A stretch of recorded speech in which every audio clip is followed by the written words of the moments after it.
Tap next. Continue. Now it will prompt that does your child have a Google account? You have to tap yes. Next. Finally, a code has been generated over here. Now come to your child's phone. Open the app. This device. Choose the account you want to supervise.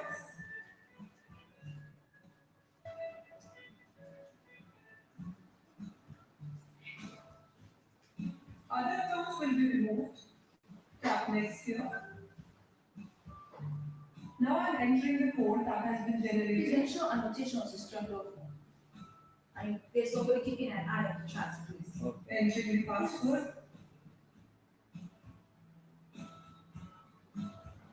Join. Now see. Click next here. Allow. Allow. Now I'm tapping next here.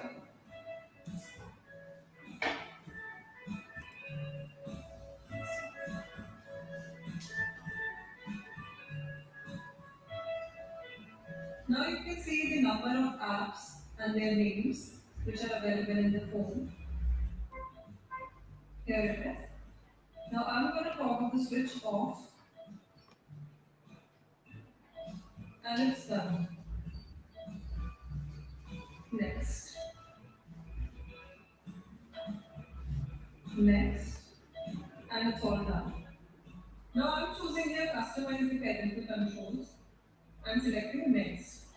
Continue. Now you can see that you can view Ethan's device on your own phone. Now this step has removed YouTube from the child's account. But if I want that he cannot download YouTube app once again, all I have to do is keep this phone aside, bring my phone here, choose the settings, go to controls on Google Play. Under the content restriction section, I have to choose apps and games. And I have to select rated for 7 plus. I have done this because YouTube allows only 12 plus things. And it's done.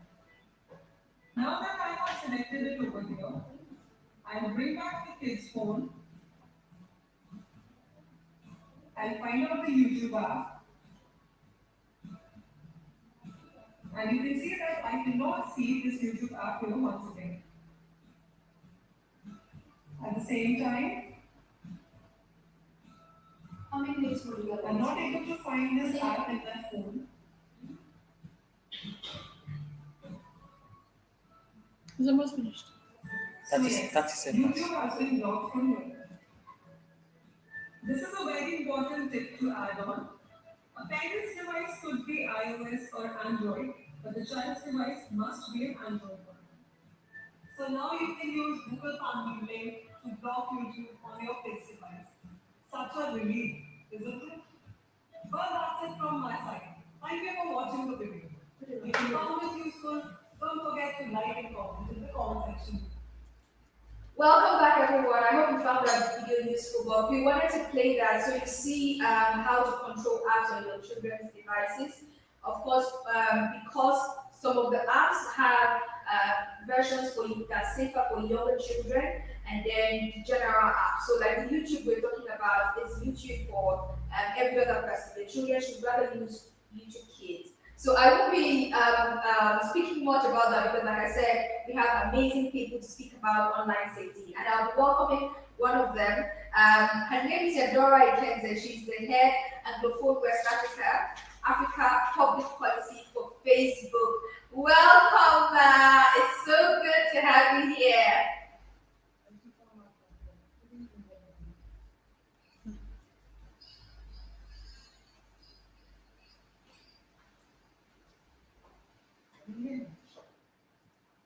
Yes, I can hear you. Go on.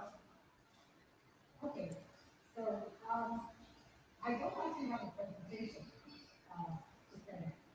I think that in situations like this, probably be a conversation. I would like to start with by saying a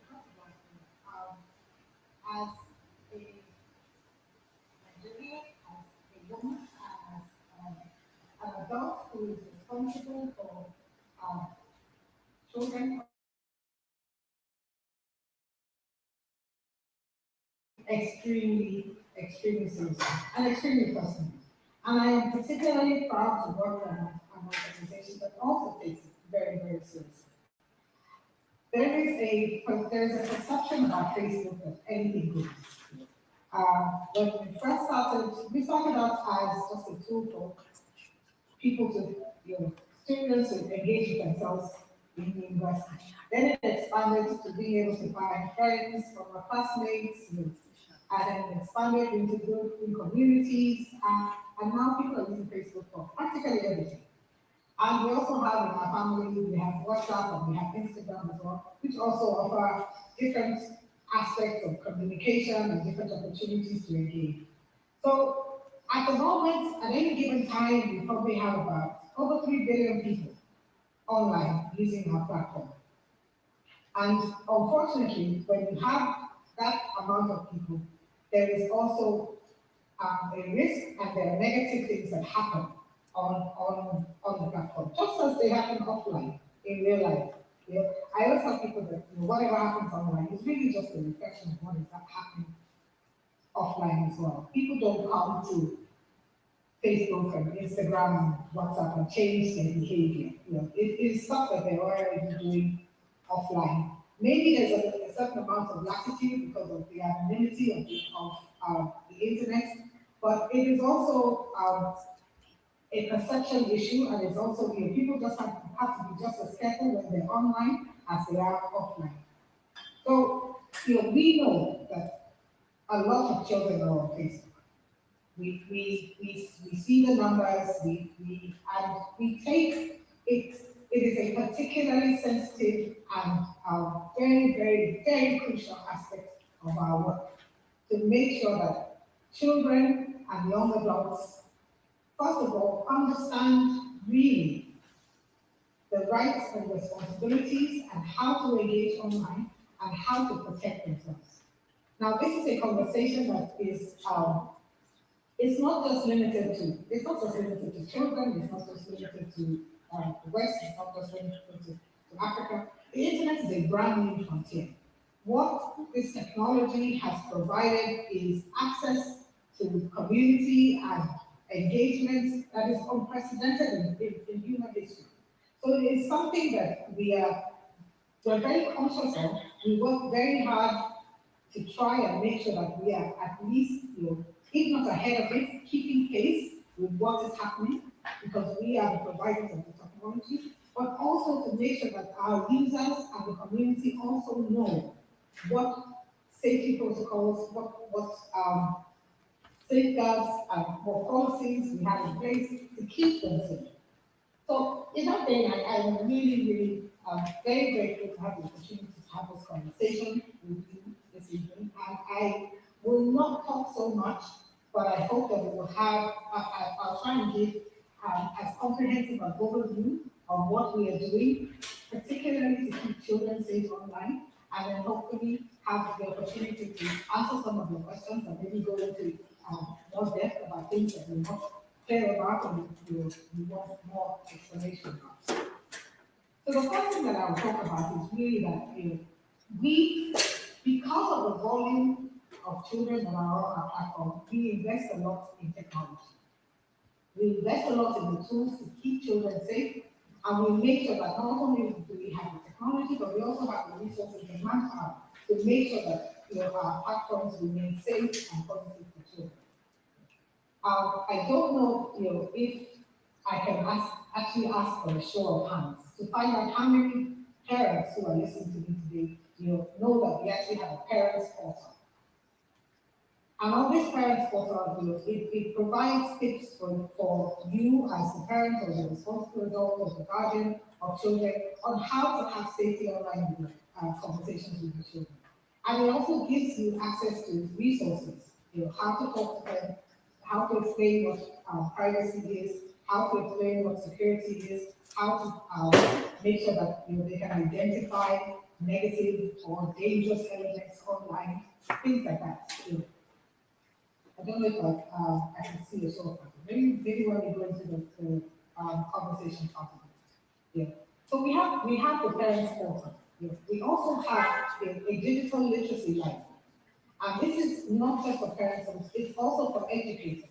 And in this library, we have designed special guides and programs that teachers and educators and guardians can watch with to help them support children to stay safer online, and to help children also to begin to really engage and take ownership of their own security online as well. We have resources about online well-being, mental health, bullying and harassment, stalking. We have resources about sharing information and keeping yourself safe.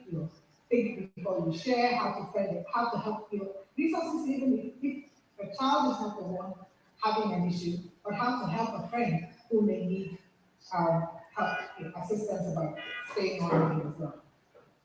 This is really not it's not it's a never-ending issue for us. It's something that we take seriously. It's something that we build in when we're creating our products and when we're offering new experiences on the platform. It is something that we internally always discuss. So it starts from everything from what is the age of consent, what is the level of literacy, of digital literacy, what is the level of accessibility to the internet. A lot of children on the continent are not necessarily using their own phones. Sometimes they're using their parents' phones. A lot of children don't have the opportunity to have unlimited data. So how can we get information to them in as quick and as comprehensive a manner, knowing that people also have issues about budget and the child can't sit there for 5 minutes using data to watch a video. You have to get the message to the children, get it to the parents as quickly and concisely as possible. And in a manner that is also relatable, that they can understand, that they can see themselves, they can, they can actually empathize with what they see. Okay, this person looks like me. This background is something that I can relate to. This is a concept that I understand that we're talking about. These are the generational relationships that make sense within my social cultural background. These are the things that we're thinking about when we're creating these guides, and also when we're creating the products as well. For example, last year when we launched Messenger Kids here, Messenger Kids was actually delayed before it came into Africa because we really wanted to make sure that parents could understand what the difference between Facebook and Messenger Kids was. We recognized that a lot of kids a lot more kids were coming online because of the COVID pandemic, schools being closed and children being at home. And they still wanted to engage with their friends. They still wanted to, the teachers wanted to have ways to communicate with them. They still wanted to have that social interaction. So Messenger Kids really was a way for them to be able to use the app safely. And we provided the additional layer of parental supervision. So with Messenger Kids, it's actually the parents who set up the account. And the parents who decide who gets access to talk to the children. And the parents can see what the conversations are about. And nobody can be added, nobody can go on, the child can't block and you get to control the conversation and the engagement that your child is having with Messenger Kids. Another thing that we also take, we recognize that the children are engaging across all our platforms. They're engaging on Facebook, they're engaging on Instagram, they're engaging on WhatsApp, and these safety protocols we make sure that we keep across all three of our platforms. For Instagram, we have tools that will help us filter. Instagram is a very aspirational app. A lot of people go there to see celebrities, and everybody has lovely hair, and everybody has lovely skin, everybody's skinny and beautiful and living this fantastic life. And it is a very aspirational app. So we have found that it also has a certain amount of negativity because people tend to be more judgmental, and for young children, the impact is that you become a lot more sensitive because it's just unfortunate that at that age you're a lot more likely to be influenced. So words about bullying and offensive comments are a lot more, they impact them a lot more. So on Instagram, we have the AI tools that will allow us to filter comments that we feel are abusive or harassing or to possibly upset people. We've changed the protocol now, so you can't see the number of likes. So it's not a tool that is supposed to either diminish or affect your self-esteem. We have the Instagram Safety Center where you can access all these features and see the support services that we provide. There will be a huge portion that is coming up specifically for Instagram as well, where young people can actually hear from their peers, get tips and advice, on how to manage their experiences on Instagram. We have resources for things like suicide prevention, bullying prevention, and apart from the fact that we have a fundamental system of artificial intelligence that allows us to practice across all these platforms, we also have human beings as well who actually look at content, who review the reports, and who have real-time responses to engagements from children and adults regarding problems on the platform. It's unfortunate that there will always be people who will manipulate and abuse systems, who are intent on harming people both online and offline. But we really do not allow that sort of behavior on Facebook. And we take extremely quick action on these platforms.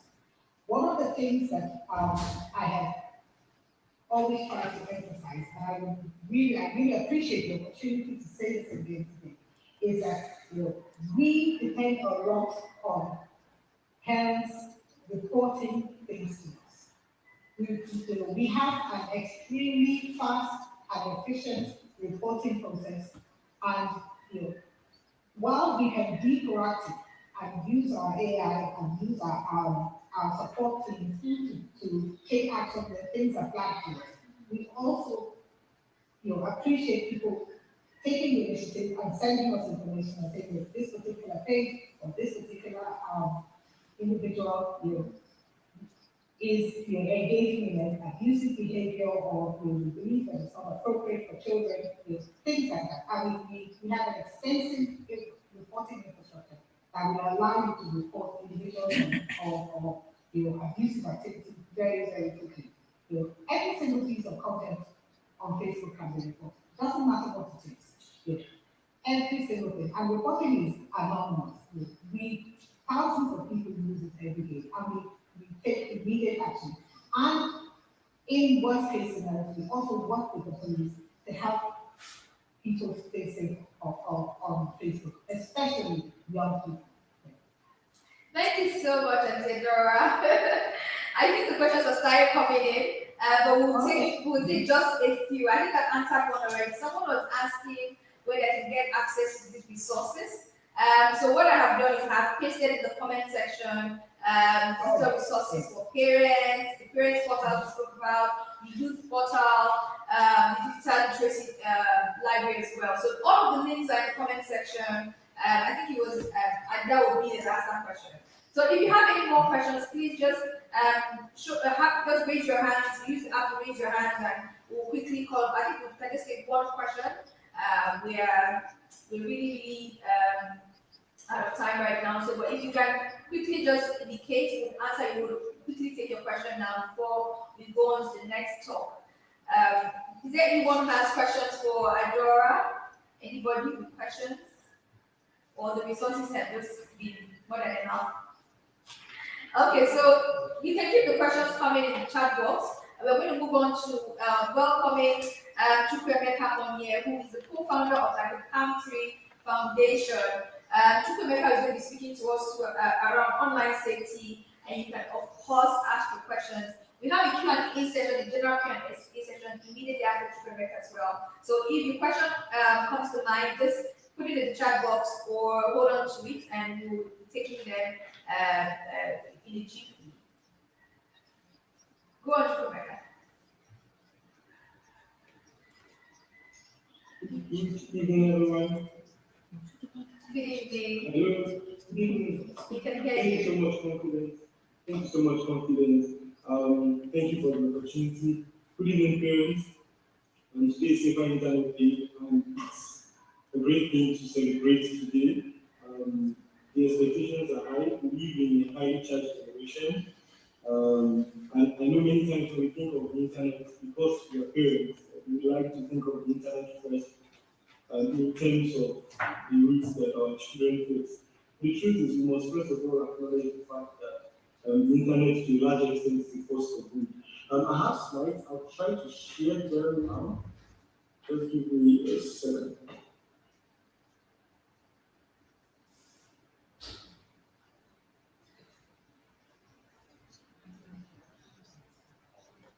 Okay, sorry. I'm just trying to share my slides. Um,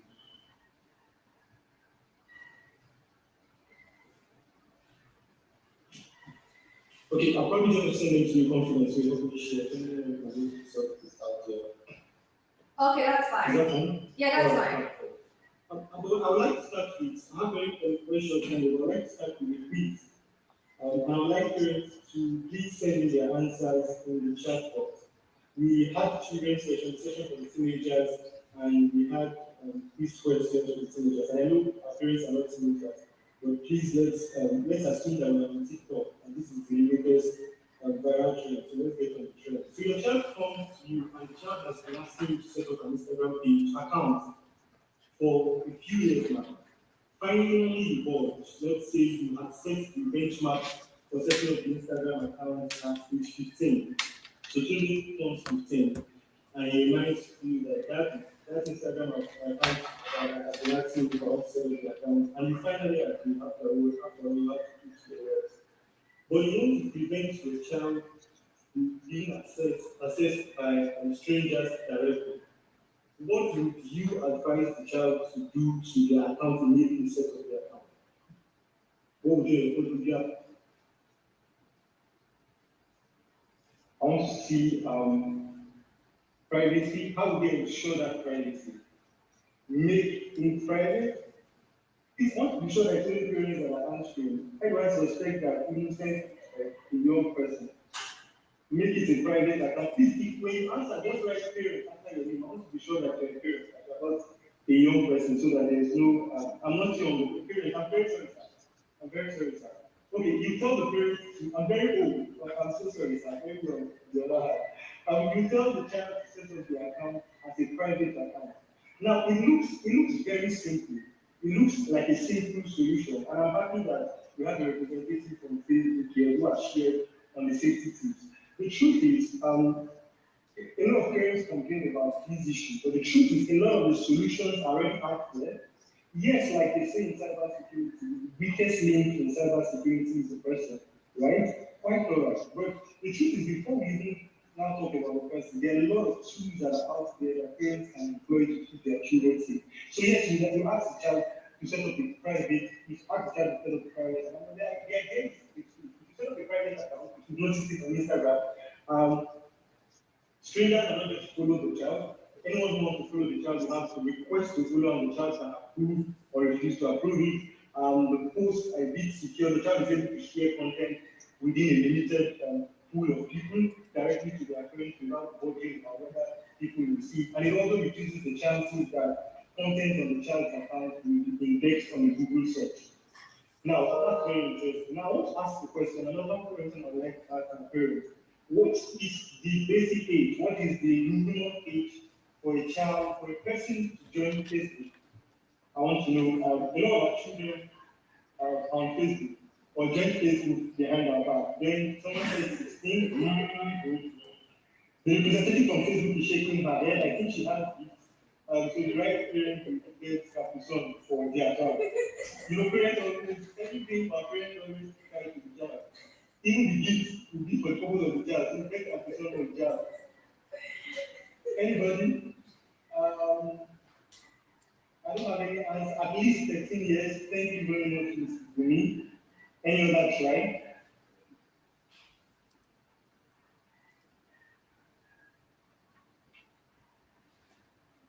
Any other try? 17, 18. Okay, I'm seeing several answers. Thank you very much, Karen. Okay, which answer seems to be the majority? I see 113. I see 213, 3. Okay, I'm not sure, but actually, you have to be 13 to join today. But truthfully, in 2016, between 2016 and 2017, our organization conducted a research to Nigeria, particularly in Lagos State, Abia State, and Edo State. We surveyed over 3,000 children, and our focus was to understand how Nigerian learning is the internet. And we were particularly bothered about the fact that compared to their Western counterparts, there was a research on Nigerian children and their online behavior. And what we found was not shocking. Now, why I say it wasn't shocking is the fact that it was nothing new. There were challenges and there were opportunities. And it's very important that the person I would like to do here this evening is to abuse the minds of our parents. There's a lot of online safety and a lot of attempts to demonize the internet.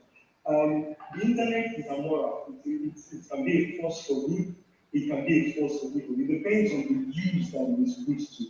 And while it is in human nature to look at things from the prism of their challenges, right, and the threats, it's also very important, thank you very much, confident.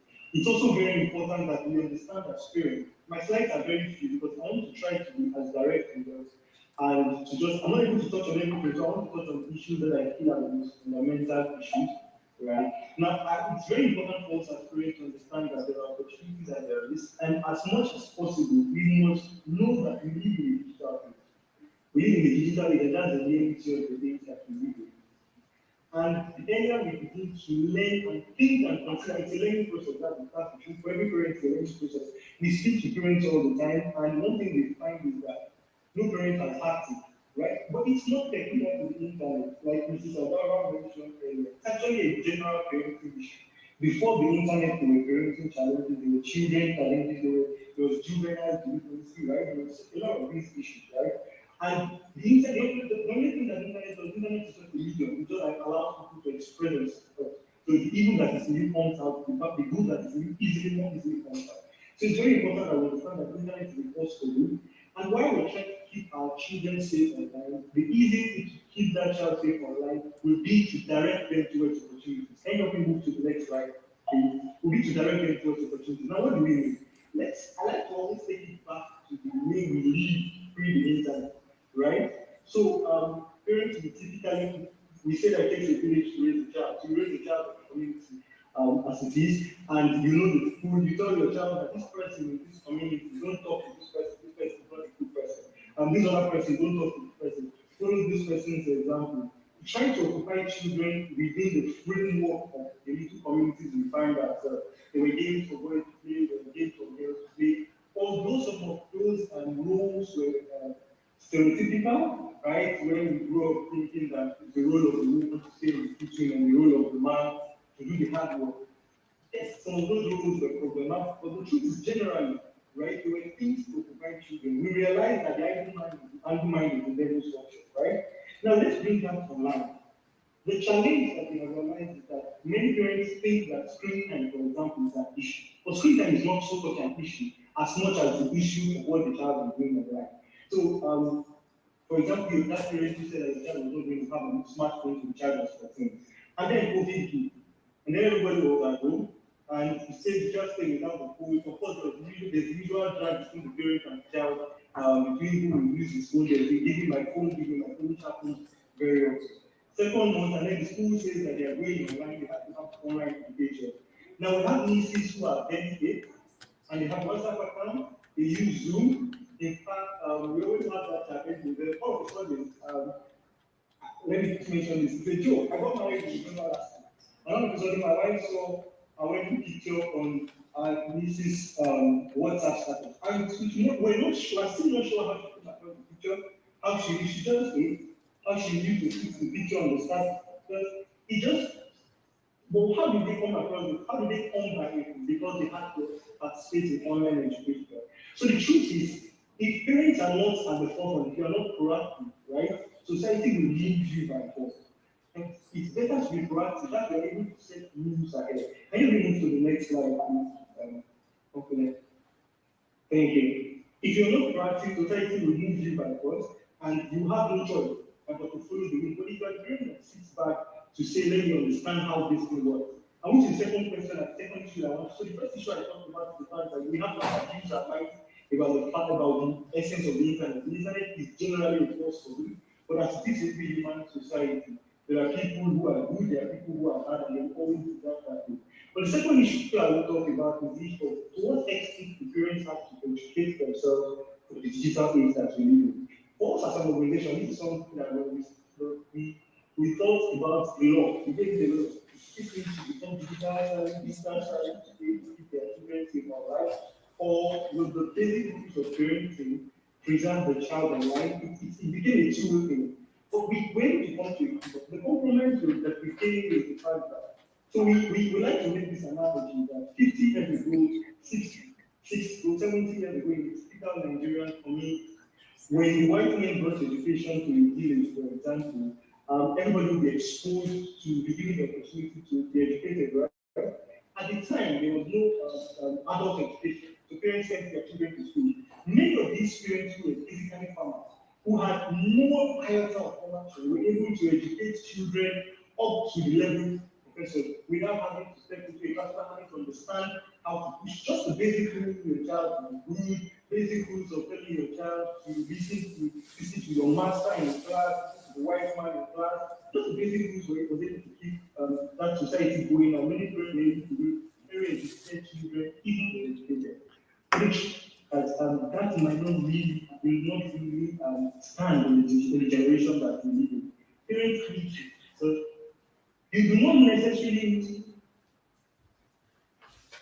for the truth of information. The average Nigerian parent consumes far more information, right, than the parent consumed 10 years ago, 20 years ago. Like I would always say, no friend sends me forward, have anybody send me forward to WhatsApp like I work.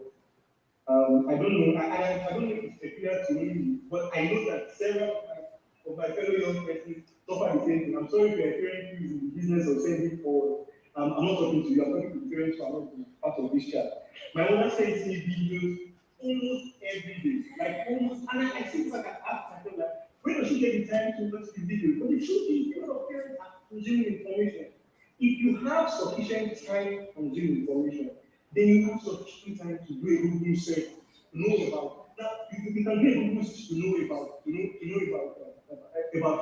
to report some interesting videos, for example, and as to how to link up, how to use the, for example, maybe to use the Google Family Name. A basic Google search to bring enough information. Parents need to keep themselves updated about the challenges, how to combat those challenges, but most importantly about the opportunity. You do not want to raise a child who will be digitally irrelevant in age to come. 10 years from now, the child knows nothing about artificial intelligence, the child knows nothing about blockchain, and it doesn't matter the course that the child wants to study, right? The child knows nothing about how to use the internet to improve themselves, how to go on YouTube. I struggle with mathematics, how to go on YouTube and check out that mathematics subject that they bother for me, how to use Khan Academy, how to use there are a lot of tools online. Now we have to be those parents who know how to push our children to the opportunity as we are also trying to push them away from the risk. But for that to happen, we have to understand, we have to understand, we have to update our education, we have to get more educated about the world and living in the digital age. Now, children essentially face all kinds of challenges, and I'd like to share a few of those challenges because we don't do those challenges. We like to say that children face the challenge of content, the challenge of conduct, the challenge of commercialization, and the challenge and the challenge of contact. Now, content. And the truth, the reality is that these challenges that children face are not peculiar to children. They're not peculiar to children. Adults also face these challenges. Adults also face these challenges. A lot of adults, I like the details that Cybersmart Foundation did. They went on the street, I think going on the street, asked people on the street, just random social media, get people to share. And they fronted like they were a bank trying to do a promo, ask people, okay, what's your bank? What's your ATM? And you had a lot of adults sharing their ATM pin. You had adults sharing their ATM pin, sharing their phone numbers because they felt that they were going to win something, right? These challenges are not peculiar to parents. However, We like to say that children are vulnerable, and so you know in society you have those who consider vulnerable, and the chances that they will more easily fall for this risk and challenge are higher. So it's not like adult who fall for it. So you can also learn from them yourself, but the chances that an adult will fall that a child will fall for them are actually high. Content is the reason that you encounter information online that is not appropriate for your age. Now, why we're sharing about this challenge is not to just share about it, it's to share about it as conversation starters in the sense that these are things that when you learn about, you need to go back to your child and ask questions as to, okay, so when you go online and you see this, how do you process it? What's your thinking, right?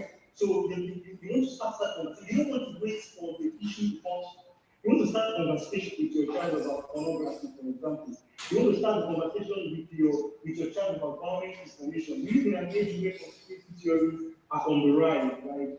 And we see how it's affecting politics and geopolitics. But the truth is, it also affects us as individuals. It affects homes. We're living in the age of the pandemic. I always remember, I like to always make reference to the year 2014 or 13. I think that was during the outbreak of the Ebola crisis. And I remember waking up that morning. I remember being woken that morning. I was with and a roommate woke me up, like, why am I not going out there to have my bath? And everybody could see with hot water. And I don't know how many of us went by that time. And when everybody went out to bathe, several people went out to bathe with hot water and to air that hot water flow will help to keep you safe from Ebola disease. Now and people died actually, but it's not that it was fake news. People died. That was information that somebody read online, started broadcasting, and it went viral, and people attempted to employ it to collect a lot of life. So you want to begin to have conversations with your child about how do you process information online. When you see this information, when you see information telling you that the basic truth that you know is supposed to be true, you have been to school, example, and the conspiracy theory that the you will think that as a parent, these issues are not issues. These are the things that bother a lot of young children. There's a lot of content that they're seeing online and it will affect us. So you want to have this conversation about sexual content, about violent content, and how they process that. Then there's the issue of contact. The risk that the child, the young person will encounter people online and bring them harm by way of their action, inaction, or conduct. Now, but I think when we're talking about this issue, although we are in the prism of the challenge, it's also very important that we also start with the opportunity. So we talk about contact. We live in an age where freedom of expression has been democratized, right? You don't need TA, you don't need NTA to become a star. You don't need a TV station to become a star. With your TikTok account, Instagram account, with your Snapchat account, any person can actually go out and become a celebrity. Is it good or bad? It depends on how they work. It depends on the factors, it depends on their emotional balance, it depends on the supervision that they get. There are no yes or no answers to this. You as a parent are the one that will set the goal. But the truth is, you want to let the child know that this is the age that we live in, and this is how much content is very important. Knowledge, education is key, so you need to know more. So if you talk about it from the prism of opportunity, they will not only just see the risk and be afraid. Now, we had a session today somewhere, a physical event on a different internet thing. And a lot of the children talk, they are afraid of the fact that they can't talk to their parents about it. Or like, it even happened, one of the kids even made those comments, I think in the earlier session, the teenager session, that they cannot really confide with their parents about issues of online safety because they are afraid that their parents will take their phones for them from them.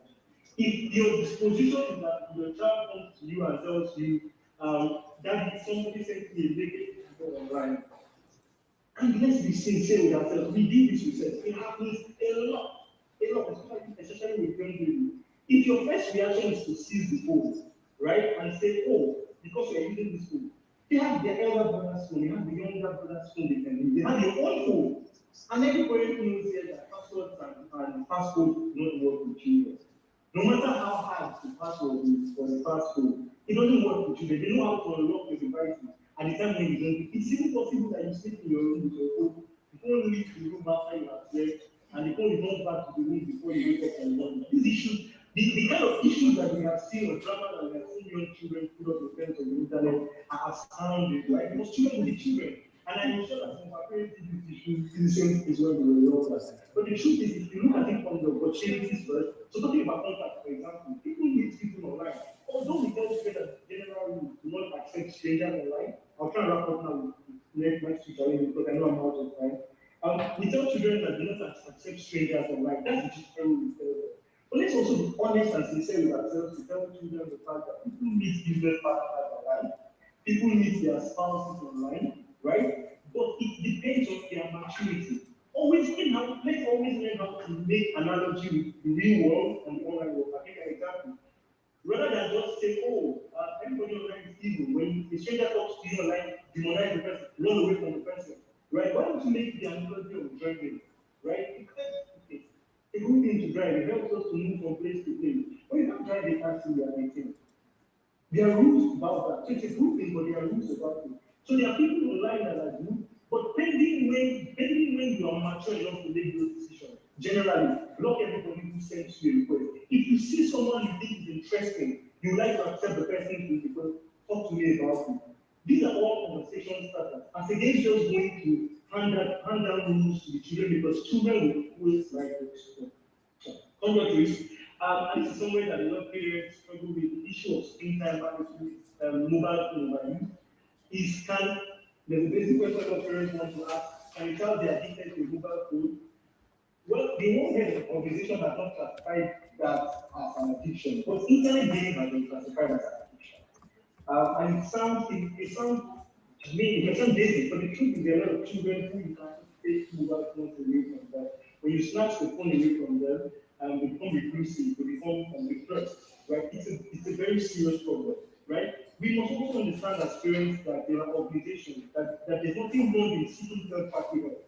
There are other parents out there, the support system, it still takes a village to raise a child, right? So it's always good to reach out to the support system to be able to exchange ideas about particular challenges relating to the online experiences of the child and how to combat them. Finally, I think about commercialization. We do a commercial things, and let's be sincere with ourselves. In fact, we have decided as an education that this is the angle we're going to attack online trade going forward. That if we get children to understand where the money comes from, they will understand how internet companies make their money and how they can save money. And like I always tell people, we could speak from today to tomorrow about food and design, for example. We can't ignore the fact that these organizations make money from advertisement. From they make money from advertisement. It's an advertisement are not so much a bad thing, right? So I know there are some extremes on all sides, but if we let children understand that, have you ever asked yourself why is it that when you use Google, you just free service, but you don't use Google? Why is it that your Snapchat account, you can use Snapchat for free? People are running this platform behind. Give them assignment, give them that. Ask your child, go and research about Algebra. It's not enough to just be using this product. Go and research about Jeff Bezos. Go and research about it. Come and tell me how they started this platform. Come and tell me how this platform makes money. When you get them kind of time, children are excited for challenges. When you send them online to do research, you'll be amazed at the kind of research and results that they come back with. When you understand that the internet is a commercial platform, then you understand that there's a lot of buying and selling that will take place. So the earlier we get children to understand how to keep information private, how to understand how financial literacy and how to avoid cyber fraud and financial fraud, the better for everyone involved. In summary, at the end of the day, people are listening, you have to spend more time listening to our children. They know a lot, but you also have to set rules. You have to be fair about your rules, but you also have to let them know that these rules are not just being set blindly. We say the rules are set because you're sad and you feel a lot of thought to it, and you think that this is the best thing that can happen to you, but also know when to be flexible. I could go on and on, but I'll just turn it over. Thank you so much for listening. I'll turn it over back to Thank Thank you. Thank you so much for that very insightful talk, Chukwemeka. Yeah, I really enjoyed that, and I know a lot of people here also learned a thing or two. Is there anyone who has a question to ask? We are really almost out of time. We have just 6 more minutes. All right, 5 more minutes. So if you have a question, quickly raise your hand and we will unmute you to speak, or you can just drop your question in the chat box and we'll take it quickly in the short time we have. And I'm hoping we learned a lot. We are going to be sharing the link to the replay. We're going to be posting it on our YouTube channel and on our Facebook page and sharing the links to watch it afterwards, so you can keep seeing keep watching this after this event is over, and of course continue the learning. If you have any questions, remember to use the chat box. We're going to be taking the questions, and in the next 5 minutes, we're going to be answering any questions you may have. Do you have any questions? How old are your children? Do you have any thoughts around, keeping them safe? What has the concerns been before now? We have two people here who can answer these questions very well. Okay, so we have, I don't know, we have Chima Ibe, who is from the NCC, who will only be giving just about, say, 3 minutes, since we're out of time already, but I'm sure she has something to say just before we close out. So I'm going to let her have the stage now. Welcome, Ma. Welcome. Please just go ahead and give us a little bit, maybe in 3-4 minutes, just really quickly before we close out. Good evening, everybody. Good It's nice to evening. be on this platform. It's nice to engage with everybody this evening.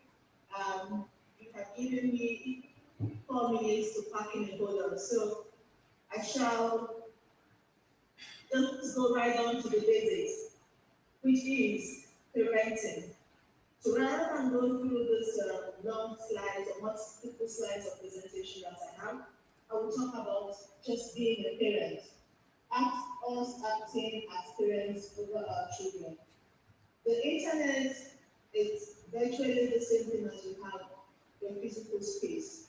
Children will encounter risk the way they will encounter risk in the physical space. Parents would do their best to guide their children and all of that. Now, let's play active parts, play active parenting part in the lives of our children. Let's not assume that the cyberspace is an unreachable space, that there's safety because the physical space is safe. If you would not allow your children to be exposed in their homes, if you do not allow your children to get into trouble, you go out of your way to provide security, feel critical, and business do the same thing while they are in the virtual spaces. It anticipates the risk that children will face. Most importantly, you empower the child to deal with those risks. You will not always be there while your children suffer the net. So what do? Make them resilient digital citizens. Make them understand the possibilities and the dangers that are lying behind the screen and help them to encounter, to conquer those dangers. Pay attention to your children, be observant. Moods will change when things go wrong online. Things they don't feel like telling you. You will see from the countenance change, you will see from the attention pattern, you will see from a whole lot of things. A whole lot of things that they do. So pay attention, be an observant with them.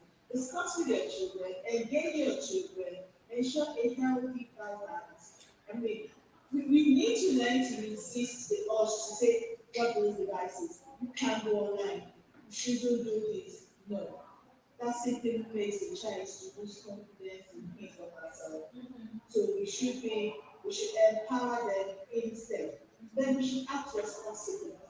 Children learn more from what they see than from what you say to them. What do you do with your devices when what do you do with your devices when you're with the children? Do you block the children out because you're paying a little too much attention to your devices? Yes, we understand the fact that we all work virtually. So more often than not, the parents are not idling away from their devices, but the children do not understand this. So let them see. Do what you want them to see. Do what you want them to do. The same way it is inappropriate for us to have road rage with the children in the car because the children will think that's the right thing. We shouldn't also use unhealthy languages, indecent language, and all of that while we're holding life. The children see those things and doing it okay, so we do it. Monitor that your child does. Encourage your children to be careful when they are scared, what they allow, what they okay. Set your bookmarks in your children's browsers. That way you're able to see the sites that you have been to. Learn to adapt your filters. Many search engines contain inappropriate, they contain advertisements. Yes, because they need to make money. So it also means that inappropriate content will filter once in a while. I said earlier on, don't become computational. Let your online conversation with your children turn into a fun game. Do you understand? If you make it fun and all of that, but the children are able to trust you, they're able to feel confident telling you things, and then you can ask them questions about what they do online. Build trust by giving the communication open and supportive. It's open, it's supportive. Offline and online, set limits. I can't say this often enough. Be the parent when they are online and offline, set limits, set control, set standards. There are things children should not be allowed to do, and they need to understand that. The devices are not allowed in the bedroom, devices are not allowed during bedtime, the devices are not allowed during study time, screen time should be reduced, screen time for control, monitor, supervise, all of those things, set those limits and let the children know they can live by those limits. Allow the children's physical activities. The children become recluses because of the device. They are not able to engage beyond machines and human engagement. What happens to human engagement? What happened to writing and night? What happened to playing football? What happened to all of those physical activities that we used to do? It also supports the growth and total well-being of the child. So when you set your rules, abide by them. They're going to throw temper tantrums, start by their children. Ignore it and do what you need to do. Be the parent. Yes, children will be bullied. It's a normal, I wouldn't say it's a normal thing, but even in the physical world, they will be bullied. So don't just take away their devices because you have noticed that a child is being bullied online. Stay calm, don't panic, and all of that. Okay? Report the situation. Every platform has a reporting channel. Report it, you feel uncomfortable, report it, say something. Encouraging positive connections, develop coping strategies unique to your child. There isn't a one size fits all. You know your child better than anyone else does. So develop those strategies for the child. Release the child conversationally, help them to be stronger digital citizens. So talk to your child, encourage, identify, praise them, praise them. And I heard the parents telling us something about giving them assignment, giving them tasks that will make them use the devices the right way and all of that. So those are the ways that we can support our children in their online conversations and be safe online. The internet is here to stay. A lot of things that we're going to do is going to be based on the internet. So the earlier we get the children to be comfortable and understand that everything they do is building a pattern, is building a trend. In social media, we say the internet never forgets. You know, they're developing, they're dropping their digital footprints as they move along. Let those footprints be positive. You don't want your children sitting in an interview panel and then someone is referencing a post that was made 10, 15 years earlier. Yes. Okay, so they need to understand the fact that digital footprints are being created. Let's create the right place for our children. Let's help our children create the right digital footprint. Thank you very much, ladies and gentlemen. I hope I've managed to utilize the 3 minutes. Yes, thank you so much. Rob, it's quite a lot in those few minutes. Thank you so much. We are really have to have a very hard stop because I like to promise people time and try to keep to that time. So thank you so much everyone who rocked up early for this session. I saw a question earlier about the replay. We are going to be emailing you the replay. It's going to be on our YouTube channel, Cybersmart Foundation.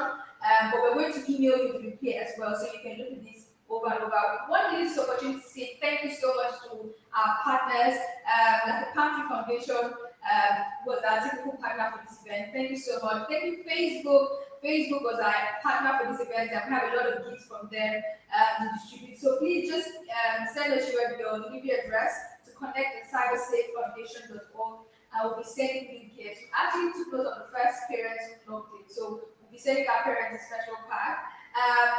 We also want to say thank you to Proud African Roots. They put together this really nice story to teach younger children in our earlier session about online safety. We've uploaded that video already to our YouTube channel. We have children between the ages of 5 to 12. They will love that video. The ones we had earlier were really stuck on it and learned quite a lot. We have our partners Nigeria Info, Cool FM, and Wazobia. We have Tech Economy. We have community knowledge one. Moms and wives, we have wives and mothers network, and all of them have really come through for us for this event. So I want to say thank you to all our partners. And we can't wait to welcome you once again. Maybe in Children's Day, this year we might have a part two of this. We're really looking forward to that. But there is this conversation is unending. There's so much we need to unpack, and you can see with everybody that we used to stage, they had to hurry and just to speed out a lot. So this is an ongoing conversation, and we'll be inviting you again. Thank you so much for gracing us with your presence, for the speakers. Thank you so much as well.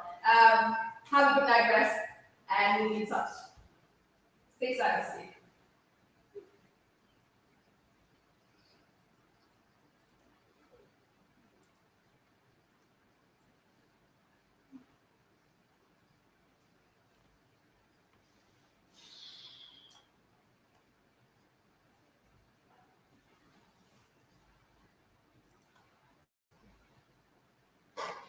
And it's